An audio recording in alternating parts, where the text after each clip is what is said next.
আড়ং-এ গিয়ে ঈদের আগে কিছু শপিং করা মানে একরকম যুদ্ধে জয় করার মতনই।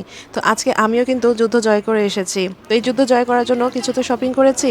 আর শপিং করার সাথে সাথে একটু আড়ংটাও আপনাদের সাথে ঘুরে দেখালাম। চলুন দেখতে থাকুন রোজার মধ্যে ঈদের আড়ং।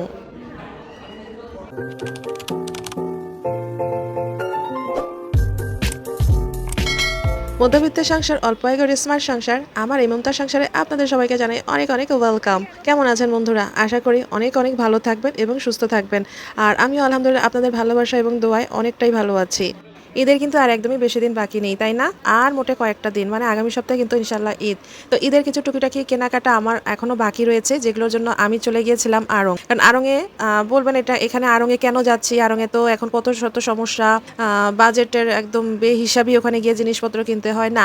আড়ংয়ে কিন্তু কিছু কিছু জিনিস রয়েছে যেগুলো কিন্তু বেশ মোটামুটি চিপ এবং ভালো প্রাইসের। আর কিছু সাইজ রয়েছে যেগুলো অন্য জায়গাতে আমি পাই না। তো ভিডিও দেখতে থাকুন, আমি বলছি। আমি গিয়েছিলাম মগবাজার আড়ংয়ে। মগবাজার আড়ংটা কিন্তু আমার একদমই ঘরের কাছে, মানে রিক্সা ভাড়া 20 টাকা 25 টাকা এরকম লাগে, আবার চাইলে হেঁটেও যাওয়া যায়। কিন্তু আমার ওই যে বেশিরভাগ সময় এই লাস্ট 2 বছরের এর মধ্যে যাওয়া হয়েছে গুলশান আড়ং, নাহলে বসুন্ধরা আড়ং, নাহলে যে ধানমন্ডিতে নতুন আড়ংটা খুলেছে সেইখানে। বসুন্ধরাতেই বেশি যাওয়া হয়, কারণ বসুন্ধরায় গেলে না এক ঢিলে অনেকগুলা পাখি হয়, মানে বসুন্ধরা ঘোরা হয়, সাথে আড়ংটাও ঘুরে নেওয়া হয়। তো এই করতে গিয়ে না আমার মগবাজার আড়ংটা বেশ অনেকদিন যাওয়া হয়ে ওঠেনি। তো আজকে গিয়ে দেখলাম মগবাজার আড়ংয়ে ডেকোরেশন একদমই ওরা চেঞ্জ করে ফেলেছে। নিচের ফ্লোরটা একদমই জুতা, ব্যাগ, জুয়েলারি এগুলো করেছে। এই সেকশনগুলো কিন্তু আগে উপরেও ছিল। তো খুব সুন্দর লাগলো, একদম নতুন একটা লুক দেখে আড়ংয়ের। কিন্তু লুকটা খুব ভালো করে এনজয় করতে পারিনি, আর এত ভিড় এত ভিড়। আড়ংয়ে তো এমনিতেই সবসময় খুব ভিড় থাকে, আর এখন তো রোজার একদম শেষের দিকে, ঈদের মানে একদম আগ মুহূর্ত, এখন তো মানে উপচে পড়া ভিড় বলে না, মানে মানুষের মাথায় খালি দেখা যাচ্ছে প্রোডাক্ট কি দেখবো। তো আমার ওখানে আড়ংয়ে যাওয়ার আমার বেসিক্যালি কারণ হচ্ছে যে আমার একটা স্যান্ডেল কিনতে হবে, যে কামিজ বা শাড়ির সাথে মিলিয়ে পরার আমার একটা জুতা স্যান্ডেল কিনতে হবে। তো স্যান্ডেলটা আমি এর আগে অন্য সময় যে বসুন্ধরার যে জুতার সবগুলো ওখান দিয়েই কিনতাম, এই যে বাটা অ্যাপেক্স এগুলো। তো ওগুলো হয় কি কিছুদিন পরেই না কেন জানি এদের টেক্সচারটা নষ্ট হয়ে যায়, ছিঁড়ে যায়, সোল নালে পাশ দিয়ে ফিতা কিছু একটা নষ্ট হয়ে যায়। আর সাথে হয় কি সাইজটা ঠিক মতন পাওয়া যায় না। কিন্তু আড়ংয়ের সাইজগুলো বেশ লম্বা লম্বা হয়, মানে পায়ের যেই মাপ সেই অনুযায়ী আমি এখানে গেলে একবারেই এক চান্সেই পেয়ে যাই। অ্যাপেক্স বাটায় গেলে হয় কি মাপ আছে এই সাইজ আছে বলতে বলতে ওরা অস্থির হয়ে যায়, পায় কি পায় না এরকম। তারঙ্গে গেলে সবসময় আমার যে বড় সাইজ সেটা আমি পেয়ে যাই। সো এই কারণে আমি যদি স্যান্ডেল এই টাইপের আইটেমগুলো কিনি, ব্যাগ মানে একটু ভালো ধরনের ব্যাগ এগুলো কিনলে আমি আড়ংয়ে চলে যাই। কারণ এখানে কিন্তু আড়ংয়ের স্যান্ডেলগুলো যে খুব বেশি এক্সপেন্সিভ এমন না, কিন্তু খুব টেকসই হয় এবং দেখতেও সুন্দর হয়। তো আড়ং থেকে স্যান্ডেলই আমি একটা কিনেছি, সেটা আপনাদের সাথে অবশ্যই ভিডিওতে শেয়ার করব। তারপরে তো স্যান্ডেল কিনলাম, আর এখানে যে জুয়েলারিগুলো থাকে না, কানের দুল, আড়ংয়ের কানের দুলগুলো আমার ভীষণ পছন্দের।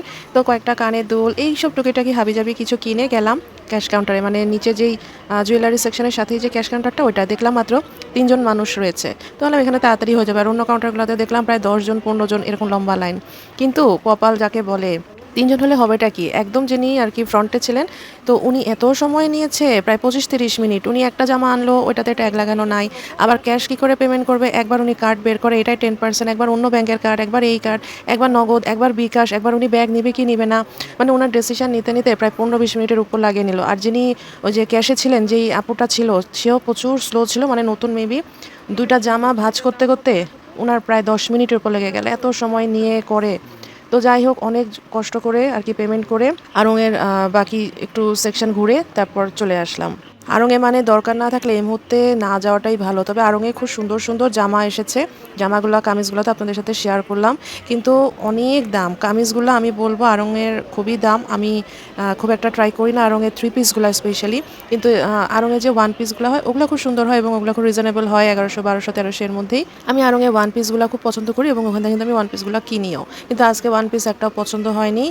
3 পিসগুলো তো মানে কোয়ালিটি একদমই বাজে লাগে কি, আর দাম এক একটা, মানে সবচেয়ে মিনিমামটাই মনে হয় 5,000 6,000 টাকা। তো একদমই ভালো লাগে না। তো আড়ং থেকে আর কি ড্রেস কিনা চাইতে আর কি জুতা, ব্যাগ বা যে সিরামিকের বা ঘর সাজানোর পণ্য, এগুলা কেনাটা কিন্তু খুবই বেনিফিশিয়াল।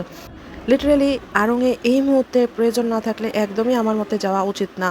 তো খুবই ভিড় ছিল, তো আমি কী কী শপিং করলাম সেগুলো তো আমি দেখাবোই আপনাদের সাথে। তো রাত প্রায় 10টা 10 বাজে, খিদা লেগেছে। তো গতকালকে ভিডিওতে দেখেছেন যে বেলি রোডে গিয়েছিলাম, কেএফসিতে ঢুকবো কিন্তু বন্ধ হয়ে যাওয়াতে আর খেতে পারিনি। তো আজকে 10টা 10 যেহেতু বাজে, তারপর আমার হাজব্যান্ড বললো চলো আবার বেলি রোডে যাই। মগবাজারের আড়ং থেকে বেলি রোড একদমই কাছে। তো বেলি রোডে গিয়ে কেএফসিতে আমরা যে রাইস বলটা পছন্দ করি সেটাই 2টা অর্ডার দিলাম। এই রাইস বলের মধ্যে চিকেন ফ্রাই, একটা স্ট্রিপস, 2টা উইংস থাকে, রাইস থাকে, পেপসি থাকে। এই তো খুব সুন্দর আর কি একটা এদের কম্বো। তো এই কম্বোটা আমাদের ভীষণ পছন্দের, আমরা বাসায়ও মাঝে মধ্যে অর্ডার দিতাম। বাট ইদানিং বাইরের খাবারটা একটু কমই খাই, এই কারণে কেএফসিতে কম যাওয়া পড়ে। বাট বেলি রোড মানেই আমাদের কেএফসি। তো এখন পর্যন্ত আমার ভিডিওটি যারা যারা কন্টিনিউ করেছেন সবাইকে অনেক অনেক ধন্যবাদ, অনেক ভালোবাসা। প্লিজ ভিডিওটি ভালো লেগে থাকলে, কোনো অংশ যদি ভালো লেগে যায় প্লিজ একটু লাইক দিয়ে দিন। আর যদি কোনো অংশ মনে হয় খুব গুরুত্বপূর্ণ, ভালো লেগেছে, একটু কাছের মানুষের কাছে শেয়ার করে দিবেন। আর নতুনরা অবশ্যই একটু চ্যানেলটাকে সাবস্ক্রাইব করে দিবেন আর নোটিফিকেশন বাটনটা অন করে দিবেন, যাতে আমার ভিডিও আসার মাত্র আপনারা তৎক্ষণাৎ দেখে নিতে পারেন, বা আপনাদের নোটিফিকেশন বাড়ি থেকে যাবে, আপনারা একটু ফ্রি টাইম হয়ে দেখে নিতে পারেন। তো অনেক বকবক করে ফেলছি রোজার দিন, কিছু করার উপায় নাই আসলে। ভিডিও দিয়ে যদি চুপচাপ থাকি তাহলে এটা সাইলেন্ট ব্লগ হয়ে যায়। বাট বকবক না করলেও আসলে আপনারা অনেকেই আছে পছন্দ করেন না যে চুপচাপ ভিডিও, কথা নাই কোনো, কি করছি কিছুই বুঝতে পারেন না, তাই একটু বকবকটা করছি। সো নতুনরা চ্যানেলটিকে সাবস্ক্রাইব করে দিবেন, আর আমার প্রিয় বন্ধু যারা অলরেডি আমার বন্ধু আছেন একটু ভিডিওটিতে লাইক দিয়ে দিবেন। তো এই তো কেএফসির এই রাইসটা আমার ভীষণ পছন্দের, তো এটা একটু খেয়ে নিচ্ছিলাম। আর কেএফসিতে দেখলাম আজকে যেহেতু একটু রাত বেশি হয়ে গেছে, ভিড়ভাড়টা একটু কমই ছিল, সুন্দর মতন আর কি জায়গা পেয়েছি। অনেক সময় তো কিউতে দাঁড়িয়ে থাকতে হয়, জায়গায় পাওয়া যায় না, হয়তো 7টা 8টার দিকে গেলে এরকমটাই হতো, বা ইফতারির আগে গেলে এরকমটাই হতো। আর যেহেতু অনেকটাই রাত হয়ে গেছে তাই একটু খালি জায়গা পেয়েছি আর একটু ভিডিও করে নিলাম, অন্যদিন কিন্তু ভিডিও করতে দেয় না। এই মুহূর্তে আমার সবচেয়ে পরিবারের কাছের বন্ধু হলেন আপনারা, আপনারা দর্শকেরা আমার সবচেয়ে কাছের বন্ধু। তাই তো আমি আপনাদের সাথে আমার সকল মনের কথা, ভালোবাসা, রাগ, অভিমান, কিছু উচিত কথা, অনুচিত কথা, বা আমার মনে যা আছে সেগুলোই কিন্তু আমি আপনাদের সাথে শেয়ার করি। আমি ঘরে কি করছি না করছি, কোথায় গেলাম, গিয়ে কি অবস্থা ফেস করলাম, কারণ আপনারাই তো সবচেয়ে কাছের বন্ধুর সাথেই তো বন্ধুদের সব কিছু শেয়ার করতে হয়, তাই না? আর এই যে খাওয়া দাওয়ার পর আমাদের ট্রেতে যে বাকি অংশগুলো ছিল সেগুলো ওদের যেই বিন রয়েছে, বিনে আমার হাজব্যান্ড রেখে এলো।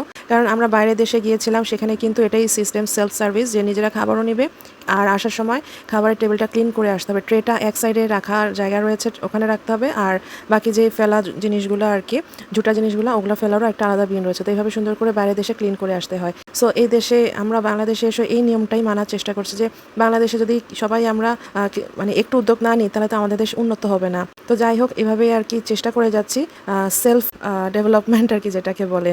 আসলে একজনকে দিয়ে কখনোই দেশের উন্নতি হয় না, সবাইকে দেশের নিয়মকানুনগুলো একটু মেনে চলতে হবে, নাহলে আমাদের দেশ উন্নতি করবে কি করে বলুন তো। তো ব্লগটি ভালো লেগে থাকলে লাইক করবেন, এবং ভালো লাগলে কিছু কমেন্টস করে যেতেই পারেন যে আমার ব্লগটা কেমন হলো। আর নতুনরা সাবস্ক্রাইব করে দিবেন। সো আগামী ব্লগ হচ্ছে আমার shopping blog, don't miss that. আজকে এখানে বিদায় নিচ্ছি, আল্লাহ হাফেজ।